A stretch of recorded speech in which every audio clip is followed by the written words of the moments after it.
शुक्र 12 जून रु नेकी 7 जुलाई जाए मिथुन राशि रे प्रवेश करिया जोगु आपण मानकर धनु एवं मकर राशि रो व्यक्ति मानकु कोन सब शुभ अशुभ फल देबे ताहा विषय आज आमे आलोचना करिबा। नमस्कार, मु सुआशीष पुनः स्वागत करछु म YouTube चैनल को। आज आमे आलोचना करिबा कि शुक्र जो तांको राशि परिवर्तन करिवे से राशि परिवर्तन समय रे से बुध एवं रवि सहित मध्य जुक्ति करिवे तो यहा द्वारा धनु राशि एवं मकर राशि रो व्यक्ति मान को कोन सब शुभ अशुभ फल मिलिबो से विषय तो डिटेल्स रे आलोचना करिबा। ता पूर्व सबनबळे गोटे रिक्वेस्ट करिया चाहिबे कि जो माने भी एजाय चैनल को सब्सक्राइब करना सब्सक्राइब करंतु और पाखा थिबा बेल आइकन को मध्य प्रेस करंतु जा द्वारा कि म आगु को जहां भी किछि वीडियो देबी ता नोटिफिकेशन आपण मान को ठीक समय रे मिलि जिवो। जदि आमे धनु राशि कथा कहिबा ताले धनु राशि रो व्यक्ति मान को पई षष्ठ एवं एकादश रो अधिपति होई सप्तम भाव रे गोचर करिवे जा द्वारा कि आपण मानकर पर्सनालिटी रे सुधार आसीबो, व्यक्तित्व रे सुधार आसीबो, पर्सनालिटी अट्रैक्टिव हबो एवं आपण मान को समाज रे मान सम्मान मध्य मिलिबो। किंतु आपण मानक भितरे कामुकता बढ़िबो सेति पई आपण माने सावधान रहंतु एवं कोनोसी महिलांक जोगु आपण माने लॉस रे पड़ी पारंती बा महिलांक प्रति भय रहिची। एवं तापर जदी आमे नेक्स्ट कथा होबा ताहाले जो माने जीवन साथी खोजुथिले तांको जीवन साथी मिली पारे। आपण मानकर जननांग रे किछि समस्या बा रोग सृष्टि हेई पारे बा रोग देखिया को मिली पारे। ता सहित आपण माननको सांग मानक सहयोग मिलिबो एवं तांको जोगु आपण मानक काम मध्य पूरा हबो। दाम्पत्य जीवन सुखमय रहिबो एवं दाम्पत्य जीवन रे आपण मानक जहाँ भी किछि पूर्वरु भूल बुझामणा थिला ताहा दूर हबो। आपण माने जीवन साथी पई अधिक खर्च करिवे एवं अधिक खर्च करी मध्य आत्मसंतुष्टि लाभ करिवे। ता सहित आपण मानकर जीवन साथी थी कोनोसी रोग हेई पारे बा स्वास्थ्य खराब हेई पारे ता प्रति ध्यान देबे एवं ता सहित आपण मानको एई समय अधिक यात्रा करिया को पड़ी पारे।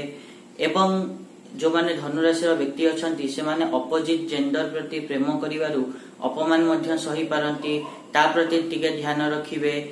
एवं जो माने इंपोर्ट एक्सपोर्ट काम करूचंती तांको पई बहुत भलो समय अछि। जो माने नुवा व्यवसाय करिया को चाहुचंती तांको पई मध्य भलो समय अछि।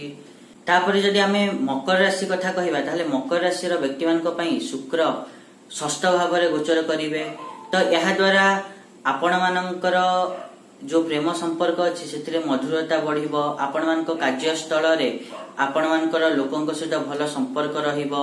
ता सहित आपण माने संतान पक्षरु खुशी एवं सपोर्ट मध्य पाइबे। ता सहित आपण माने जो माने कॉम्पिटिटिव एग्जाम दोचंदी से मानकु सफलता पाया पई अधिक रु अधिक परिश्रम करिया पड़िबो। जो मकर राशि व्यक्ति माने इच्छा निजर इच्छा पूर्ण करिया पई मध्य बहुत परिश्रम करिया पड़िबो एही समय रे। ता सहित एही समय जदी यात्रा करूचंती ताले कष्ट भोगी पारंती बा दुर्घटना हेई पारे। तापरे जदी आमे नेक्स्ट कथा कहिबा ताले आपण माने परिवार प्रति मध्य ध्यान देवा उचित। आपण मानक स्वास्थ्य टिके खराब हेई पारे, स्वास्थ्य प्रति मध्य निजर ध्यान देवा उचित।